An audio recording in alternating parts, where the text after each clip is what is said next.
एक जमींदार था, एक उसकी घरवाली थी। घर में दो ही जने थे। जमींदार खेत में काम करता था और उसकी पत्नी घर का काम करती थी। पति पत्नी दोनों ही गर्म स्वभाव के थे। थोड़ी थोड़ी बात पर दोनों की ठन जाया करती। कभी कभी तो घरवाली का बना बनाया खाना भी बेकार हो जाता। एक दिन घरवाली अपनी रिश्तेदारी में गई। वहाँ उसे एक बुजुर्ग औरत मिली। बातों बातों में जमींदार की घरवाली ने बुजुर्ग औरत को बताया कि मेरे घरवाले का मिजाज बहुत चिड़चिड़ा है। वे जब तब मेरे साथ लड़ते ही रहते हैं। कभी कभी इससे हमारी बनी हुई रसोई भी बेकार चली जाती है।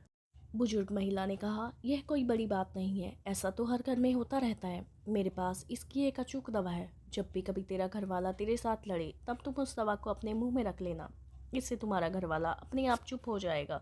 बुजुर्ग महिला अपने घर के अंदर गई, एक शीशी भर के ले आई और उसे दे दी। जमींदार की घरवाली ने घर आकर दवा की परीक्षा करनी शुरू कर दी। जब भी जमींदार लड़ता वह दवा को अपने मुंह में रख लेती। इसका काफ़ी असर भी दिखाई दिया। जमींदार का लड़ना काफ़ी कम हो गया। यह देखकर वह काफ़ी खुश हुई। वह खुशी खुशी बुजुर्ग महिला के पास गई और कहा, आपकी दवाई तो कारगर सिद्ध हुई। आपने इसमें क्या क्या डाला है, ज़रा बता देना, मैं इसे घर पर ही बना लूँगी।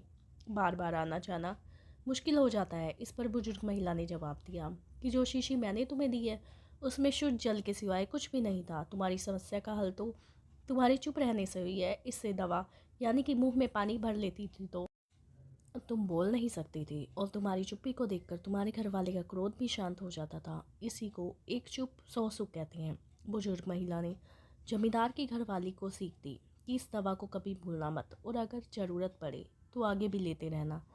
जमींदार की घरवाली ने बुजुर्ग महिला की बात काट मान ली और खुशी खुशी अपने घर वापस आ गई।